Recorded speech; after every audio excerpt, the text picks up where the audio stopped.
Yo, welcome to Majority Report. I'm OJ. I'm here with John, Sierra, and Cherie. We're going to talk about a few things today, but first, how were the weekends? I've heard some crazy things about GTA and ChatGPT, which stay in the news, but y'all see anything worth noting? GTA, I just want to say, I've been waiting for this game for years. Everybody 2013, so I graduated high school in 2012. Wait, it's been that long? Yes. Yeah. 13 years. Or it will be 13. Okay, I'm not going to lie. I didn't even realize it's been that long. But it's worth it because the graphics and everything, their second trailer just came out. And when I tell you, like, the graphics on this were, like, it looked like a movie trailer. Like, it didn't even look, and it was all filmed through a PS5. Like, it wasn't filmed through a PS5 means? Yeah, like the whole thing was like, you know how people be making music videos on GTA or whatever? The whole thing was through the lens of a PS5, which was so cool. Okay. And it looked amazing. And you said the price tag was what now? It cost $2 billion. Mm-hmm. But it looked like it cost $2 billion. I feel like nothing should cost $2 billion. In my mind, nothing should cost that much. Oh, they're going to make bank back. Yeah. Are they going to make that back? Oh, yes. For sure. I would love a running list of other things that also cost $2 billion just to piss me off. GTA 5 is the highest, it's the second highest selling video game of all time. Yeah. Behind like Minecraft. Yeah. Oh! Yeah. I can see that. But I can see that. also, that makes a lot of sense. Yeah. Does it? I'm waiting for the GTA movie. Once you get into the you know what I'm saying? territory, They might as well. That means you made it? Yeah. Okay.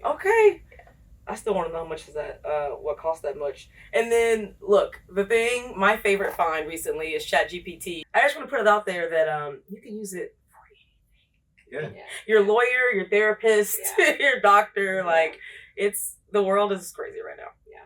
I saw a post saying that like ChatGPT search traffic is like obliterating like Google search traffic. Oh, wow. Facts though, because now that I have the ChatGPT app on my phone, I literally just go there and like say what I need to say, and then like I like that I can talk normally and it will literally like I don't have to like decode and figure out the words because And ChatGPT, in my opinion, has more answers than like Google Gemini. Oh, for sure. I don't know. See, I haven't even. Google Gemini. It's cool, but they have limits. And I don't really love that. Like ChatGPT, I can go in full force, ask them what I need to ask, and it'll give me an answer for whatever, even if it's crazy. I totally agree. Yeah. And sometimes it gives me more than I ask for. It'll bullet things out, and it'll be like follow-up questions to make sure it really understands me. It's like a conversation. And once it starts like getting to know how you talk and what you ask for, it will like then prompt other questions like, hey, like as you asked about this, do you need to make an out of home for this? Do you need to make something else for this? Like it's gotten. When I take my man on ChatGPT, he hooked me up. Y'all like how you said that. Did y'all name y'all ChatGPT? Does y'all's ChatGPT have a name? No. So I'm running into more people who do that. Okay. No, legit. Like, because one of our coworkers, shout out to Amma. She mentioned that Amma's a ChatGPT. No, she's a master. She's a master. But she named hers. I was chopping it up with someone this weekend who was talking about using their ChatGPT for personal stuff, and they were like, I can't remember the name, but I feel like they said it was like Chandra or something. I love that. Love it. Because ChatGPT now can do like different dialects, or it can do. Remind me of the language where everybody gets mad at for Trump using. Maybe I can get that out too. What's the African American AAU? Thank you. Like I think ChatGPT is getting better at speaking like that as well, right? It is. I actually prefer to not speak to me that way. But I would prefer the same thing. I never wanted that. I don't really like that. I never wanted that. I prompted it for something. It was like, yeah, we can make something dope. I'm like, yo, relax. Too familiar. Relax. You don't know me. It's too colloquial, and I don't like that at all. Well, why? I just feel like it's very like personable. It learns you. Maurice is great at that. You know, he does a great job. Maurice! She dropped the name casual. Mine's GPT. I just call him GPT. That's his little nickname. I say chat. Oh, what's up, chat? What's up, chat? Yeah. I just say chat. Maurice is crazy. Maurice is crazy. Because he sounds like a black guy. Like, He's he's a 35-year-old black man who works in advertising, but is also, I don't want my AI to get that so familiar. Everybody acted like this was not going to happen a year ago, but this is exactly how they're going to roll out AI avatars and influencers. Yes. Because I mean, shit. And it is happening already. There's I was actually surprised at the accounts that I saw that were completely AI influencers. Mm-hmm. Yeah, saw one that blew my mind, honestly, and I was like, oh, that scares me. Y'all, I've been following Lil Michaela for years. Y'all, is that you follow her? Lil Michaela? Yeah. That's the AI. The AI? She's like one of the very first AI. Yeah, Space Buns. Oh, I've been following her since she first rolled out. She got like a full fight. So interesting. She be going to like the grocery store and yoga and stuff. She no, looks ma'am. like a real person and all that stuff. No, ma'am. She's not real at all. That's weird. Yeah, that's weird. Oh my goodness. She's been out for years. Shout out to the black guy. I think his name is Trevor McFredries, who either invented her by himself or helped invent her. He also runs a DAO called Friends with Benefits. Mm-hmm. The name sounds crazier than what it actually is, Mm-hmm. but like he like when DAOs were really big and people were in the NFTs and stuff like that, he started that. But he also used to work at like Spotify, and he had a hand in Lil Michaela. Yeah, which is crazy. It's weird. It is weird, but I don't know. I'm very intrigued by her. She's very interesting. Don't know why, but yeah, I've been following her for years. Completely fake. But I can just imagine how this would like. I mean, deep fakes are already a problem. So like, imagine you meet someone and like catfish is gonna have a comeback in 2025. Oh my God, catfish! But now because it's AI. Now it's AI. Before it's watch. Oh, call me. But now if I can like, and Apple, you bet not do this. If you can put an AI avatar as yourself on like a camera, which I is only imagine the scamming, the catfishing. Oh. You know, So, this is slippery slope. There are these two dudes at Yale who just started an app where basically they're using AI to like kind of like pair you with people and give you warm introductions to people. So say if you're looking for a co-founder, your AI avatar will talk to their AI avatar, match up traits, and then your AI avatar will come back to you and say, hey, do you want to meet OJ? She could be a potential founder you can work with, and then it'll set up the talk so that you two can talk to each other. But it basically does the vetting for you. And so it networks for you, basically. So then imagine what happens, like you said, with dating. Like, where your AI avatars will date at this point, I'm going to be single forever. You know, no, don't say that. I'm not even, because if a 6'4" chocolate man ends up being AI, I'm gonna crash out immediately. Immediately, because her page looks so real that like you would think that. Yeah. Let me stay off the internet. I'm one of those old people. Keep it simple. It beat them phones, and that's what they be saying. It beat them phones. I love how you said it beat them phones. Sound like somebody grandma. It beat them phones. It's them phones. Okay. So, I know, speaking of phones, ChatGPT coming over. My ChatGPT, should I be offended by the statue of a black woman in Times Square? Because what would the robot have to say about that? Did y'all see the woman on TikTok that said, hey y'all, it's me, the statue in Times Square? Yes, can we need to add that in the editing. She looked just like her. It was so this funny. Is all just rolling. Oh, okay, go. I like a natural. We were on real. Man. We are real people, okay? We're not AI. We are not AI. Yeah. Can you send me that TikTok? Oh, that's crazy. Yes. Yeah. Do you have it handy? Yes, because I think I liked it. Well, you're searching something, so I'll send it to you. While we're talking about it, I guess a good way to start is like how have y'all been seeing it received on social? Like mixed review, good sentiment. 50 the statue? The statue, yeah. It's either people hate it or people I would love say it.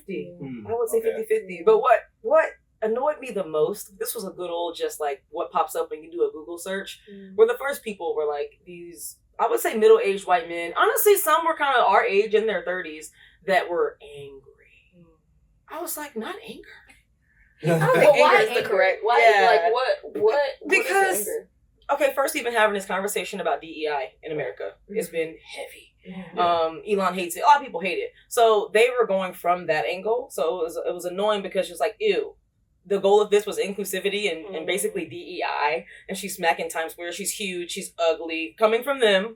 Some of our own people too. But like coming from them. And they were just like, absolutely not. Take it down. We don't like what it represents. Yeah. And then on top of that, they don't like how she looks. Which is hard. It's hard to hear us having that conversation, and these like not middle age, but white men are also like, well, I'm like, I should look either. So are we all on the same page? My thing is like, I don't remember any of this happening on like The Fearless Girl.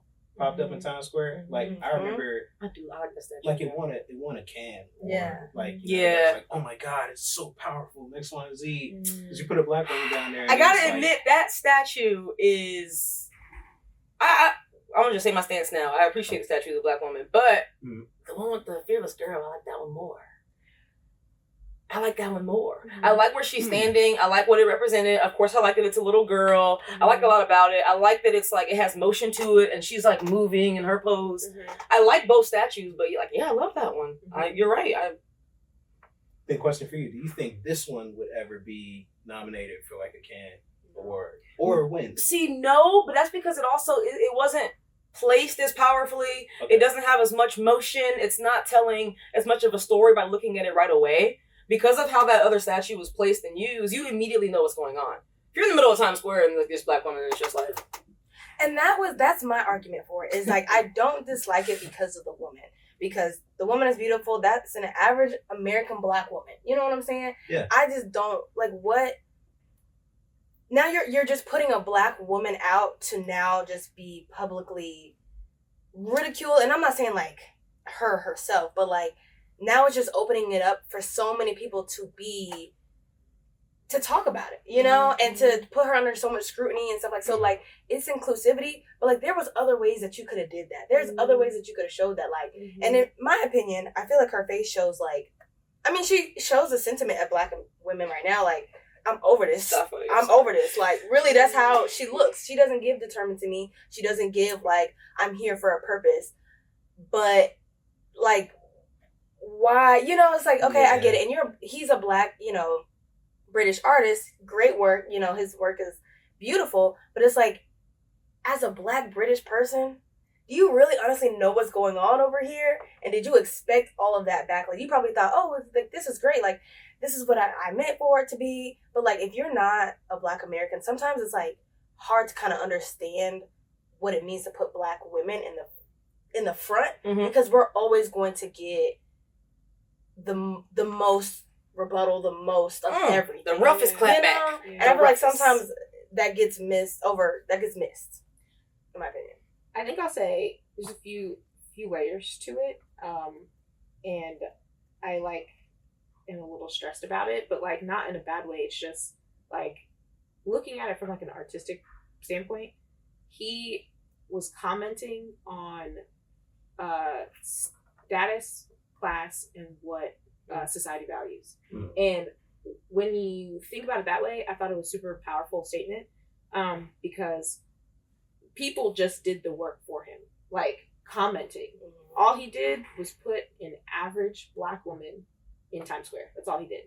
And proportionally, it's beautiful. I mean, it's like 12 foot tall, right? Like he has basic fundamental, like you could see basic fundamental sculpture practice. He's a master sculptor. You could see that just by looking at it. But then the commentary that comes with it, like, kind of is the art in itself. Because he wasn't really commenting on DEI and inclusivity, all of the things that people thought he was commenting on. He was just commenting on what society values. And society showed him exactly what he valued. Well, he did also care. He did also make a point of saying, like, there's lots of statues of white men. So while he wasn't, like, directly, like you're saying, like, this is about DEI, this is about inclusivity, he did take note of, like, in America, like, what our statues look like. Yeah. Which is, like, kind of what you have to do as an artist. That's the work that you have to do. So it's already baked in there. So I do agree. I just don't think that outright it was like, okay, DEI is what we're like, what white people thought about is not what it's about. So angry. And the commentary is just crazy. Like, a black woman cannot just be, society does not value us just as that. And black people commented on that. White people commented on that. Other people commented on that. And he basically just was showing us, like, a reflection of our own selves. Like, we can't even just ingest art about an average black woman. She has to be glamorized. She has to be, like, doing something heroic. She has to be saving the world. She has to be fearless. She has to be all of these things. He said, this is commentary on a black woman who is self-confident, doesn't care about her perception, and that scares and intimidates people. And that's why I thought it was really beautiful. Hearing him speak about it, I just feel really disappointed in other people about how they ingested it instead of really doing the work to like think about what it means to be a Black woman in society. It doesn't really matter where we are. We're all looked at as the same. I like when you say in society, especially because she's like smack in the middle of this like big busy area. Yeah. You know what I mean? Like literally, this is a normal thing, but he made a point of like enlarging and showing y'all what that kind of person looks like. For her to be valuable, she has to be like the fearless girl. In order for her to win a can, she has to be doing something dynamic. When really the dynamic part of being a Black woman is having self-confidence and not giving a fuck. And that's exactly what the sculpture embodies. But society put its own spin on it. Like, girls were like, she needs a bust down, she needs boho braids, she has... For me, it was the nanny fit. I was like, because someone also brought up, like, this is bringing out a level of self-hatred within ourselves. Because, like, when I kept seeing the nanny fit conversation, I was like, she's wearing a t-shirt. There's a t-shirt and jeans. And she ain't wearing no bra. But, you know, I'm a fan of good. Let her be free. Does that feel like that came from, like, other cultures to y'all? Because as soon as you say nanny fit, like, yes, that didn't even click to me, and I'm like, Black people themselves are pulling up this history that we don't like that people did, and then labeling this statue. So yes. So wait, did Black people say it was a nanny fit first? Oh, because I feel like that's like white people would think that. Yeah. Because like when I saw her, my mind didn't immediately go to like, I was just like, oh, she's wearing regular clothes, but then I would imagine an affluent white person who has like a kid who's being taken care of by a Black woman. Yeah. Like when I put it in that context, that's when I'm like, oh, okay. That's not what happened though. It was us roasting ourselves. Yeah. Like what came up recently was us being like, not a nanny fit, because you know, Black people can tear you down. I like you look at me when you said it. Oh, I did? So question for it was y'all. one time. I was wondering, like the first thing I thought, or really the second thing I thought when I saw the statue, I'm like, okay, this is cool, but like where the dollars at? Like, is there any investment that's gonna go with this? Because like, I feel like a lot of times, especially in our industry, and really just like with like just folk in general who kind of, well, I ain't gonna make it political, but like I feel like a lot of times symbolic stuff is like, we're gonna do this to show solidarity and show that we believe and love Black women. It's like, this is fantastic. This is amazing. What's up with the money though? What are you doing for Black women? I love that for John. John said, prove it. Because Thank you. Like, no, it's so serious. It's like, that's great. You commissioned this guy to do a statue. You checked all the boxes so that you're technically not supposed to get the backlash. You're like, Black male artist, woman, Times Square, PR. Great. Kudos. You amazing. Did you like match the money though? Like, is the Black woman where you're at still making like 70 cents on the dollar? Because that's what really matters. Like, but maybe the statue at least, because art should start a conversation, and the more people see certain things, the more our agenda moves forward. Okay. So maybe as an artist, which did this that's how move we think the agenda forward though? I would say so. I mean, it was just anything that peels back the log and show all the bugs running underneath. That's a dumb analogy, but I'm like, we keep exposing feelings. But it means nothing if we put the rugs back down. You know what I'm saying? Oh my God! It started a conversation, which is great. Like, I'm glad it started discourse, but it's like, okay, now what? Yeah. I don't know. I would love it. What happens? I don't like that it has to be taken away. I understand it can't stay in Times Square. That's crazy. But I would like more artwork to start going up in more places. I would like Harriet Tubman to finally be on $20 bill. What happened to that? Like, I do think things like that happening mean something and are moving the agenda forward. Getting Black faces in bigger places. Oh, bars. That was an accident. Put on a t-shirt. But I do think that, because we're artists. And I like what you say, because you're like the strategist, big brain. It's like, where the money at? And we're kind of talking more about representation and art, what it's doing. But I think it's helping.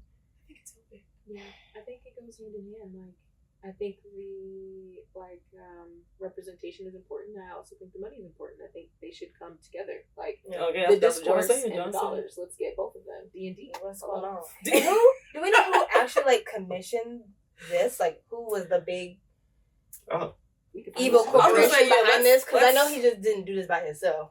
Let's use technology for that. And quick question: do you think? Because everyone knows like New York, and especially New York City, is a very liberal place. Do you think this would have had the same conversation and gotten the same buzz had this been in the Deep South?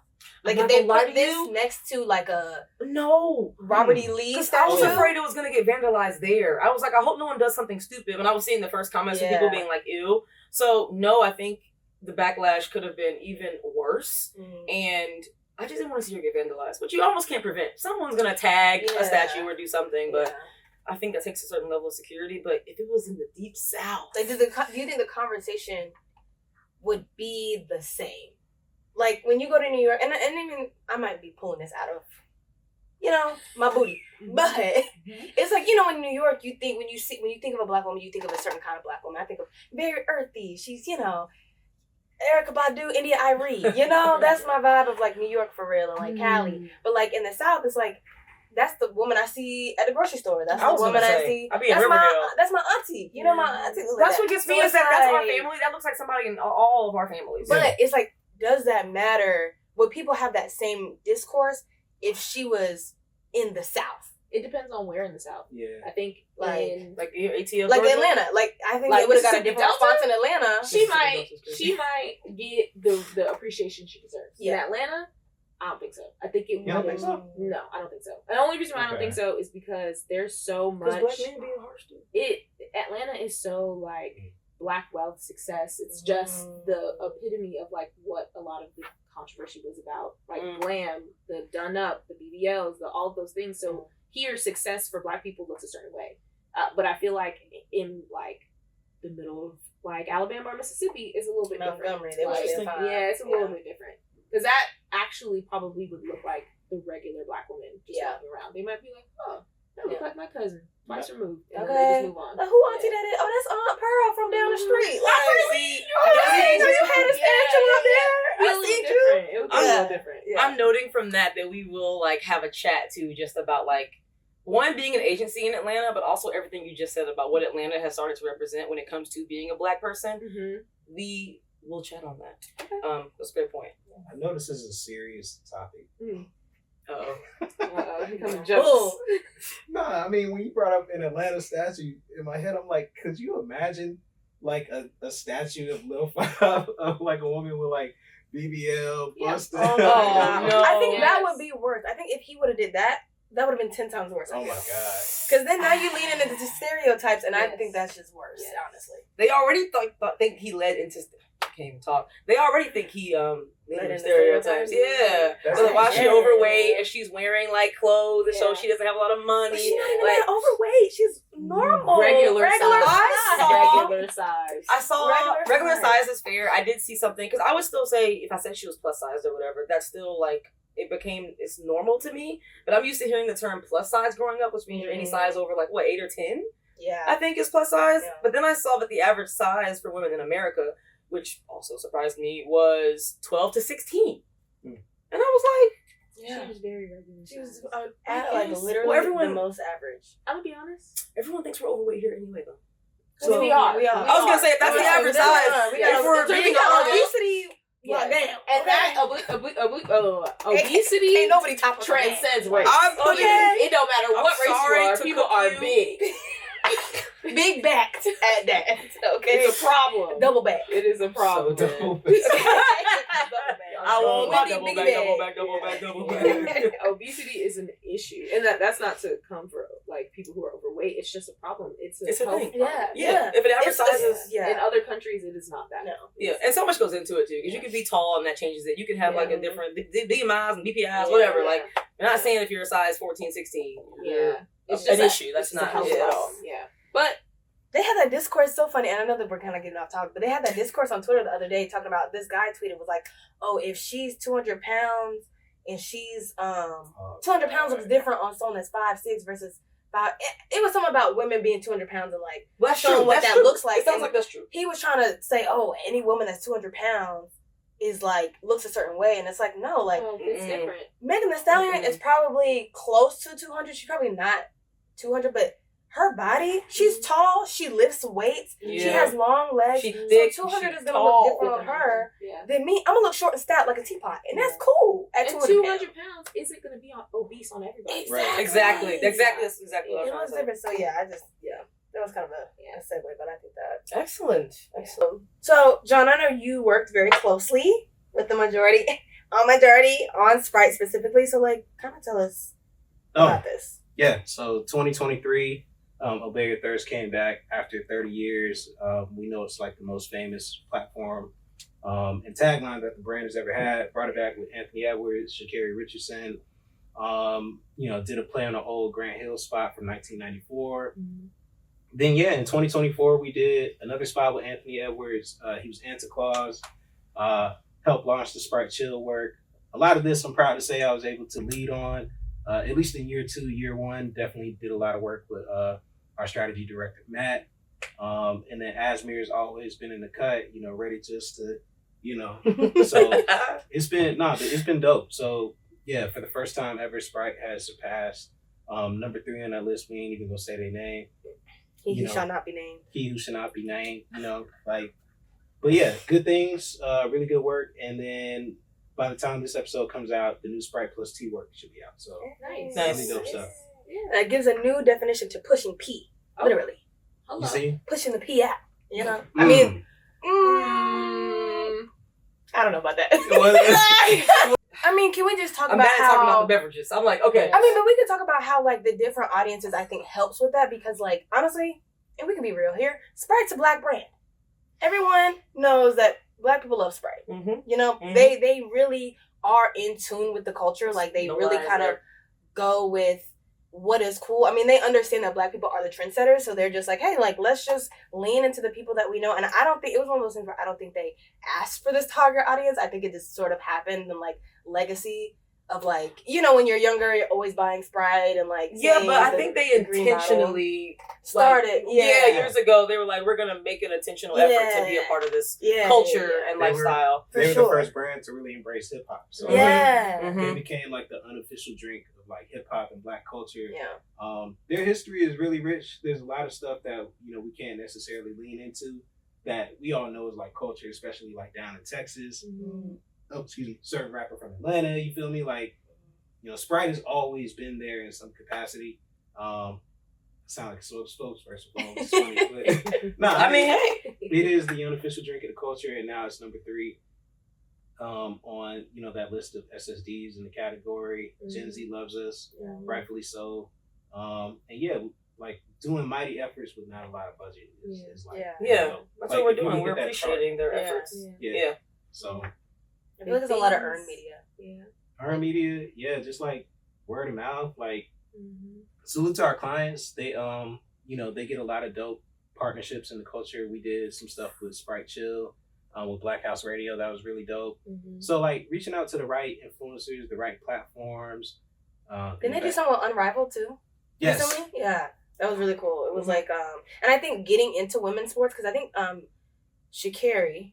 That's what I wanted to talk on. Yes. She's our first female athlete ever. And I think that speaks volumes to, like, first of all, that any brand, it takes that long to kind of get that. Like, the first anything is crazy nowadays. But, like, I think it's really inspirational because she is the epitome of that Obey Your Thirst of, like, she does not care. She's going to be her full self no matter what. And that's what people love about her. And I think that, like, really speaks volumes to, like, where Sprite is trying to take the brand. And it's like, hey, like, we're leaning into, like, people, because I did it with Doechii too. They had a collab with Doechii a few months ago, and she was also one of those people that's like, hey, like, I'm gonna be me, and like I think Sprite does a really good job of like leaning into that, because I didn't even know Obey Your Thirst wasn't the thing until they were like, oh, we're gonna bring it back. I said, oh, I thought it was always like Sprite is Obey Your Thirst. Yeah, I was like, that's what it is. Is it not? And that was a little bit before our time. Another agency was handling the work. They were stepping on the work. You know what I mean? The dope one, Pure. They came back with us. We made some things happen, all backed by an amazing, dope strategy, wink, wink, and some really great creative. I think everybody in here has touched Sprite in some capacity. So, I don't know. It's just a testament to like a great client agency team collab. Again, if you look at the chart from the article, and hopefully we'll link it somewhere, like, we spent the least amount of all those other brands on the list. I just want to say that's why I have to respect Sprite, because not being afraid to work with the people that they really believe are living that Obey Your Thirst, what it truly means to be that, and they are not afraid to stand beside what that's supposed to be. Even if, because I think some brands don't work with certain people because, maybe it feels dicey. Maybe we don't know what they're going to do next. But because we brought up Sha'Carri and Doechii, and these are two Black women who are living in their full truth. And I love them, respect both of them, the sports, the music. Like, I really respect brands that aren't afraid to work with, like, people that are within our culture that are doing the damn thing. And I just want to say that it's a testament to a formula that really works. If you want to tap into the culture, you have to use people who are in the culture. And that goes from the people who are on your agency side, client side, influencer, celebrity, whatever talent you're using. If you want to get something that feels truly authentic, then the whole process has to be steeped in people who live in the culture. And that is undeniable every time. Yep. And with that, I think we can close out with our brand positioning, because that's what strategy does. We make things less creative. Big brain. We're not a multicultural agency. We're an agency for the culture, and this is a clear example of that. Mm-hmm. Sprite gang, we in the building. Oh my God, when y'all see the summer campaign. Great. He's so happy. I love that. He said, y'all go freak out. Hey, I think they did well with Anthony too, though. Like, Anthony is also very much himself and is very like, facts. That is the most Facts. I'm gonna be myself person. I mean, Facts. in the interview he talked about, he talked about when technically he met Obama, but in the interview he was like, that was his first time meeting me. He has no chill. When I heard what he said to Obama, I was like, you gotta relax, bro. Meeting you. And I mean, it is, a privilege to meet Anthony Edwards, but sir, that is Barack Obama. Okay. He said, I don't hear y'all clapping at Barack Obama games. Okay. I don't see Barack Obama getting a triple-double. All right. Never. He got great jump shot, though. Bold. Yeah. Obey your thirst. Yeah. We out, y'all. We are out. Thank you for watching Majority Report. That's it. Follow us on YouTube, Instagram. Check us out on TikTok. We're going to be cooking on TikTok more and more. And we'll catch you next time. Like, share, and subscribe. Yes.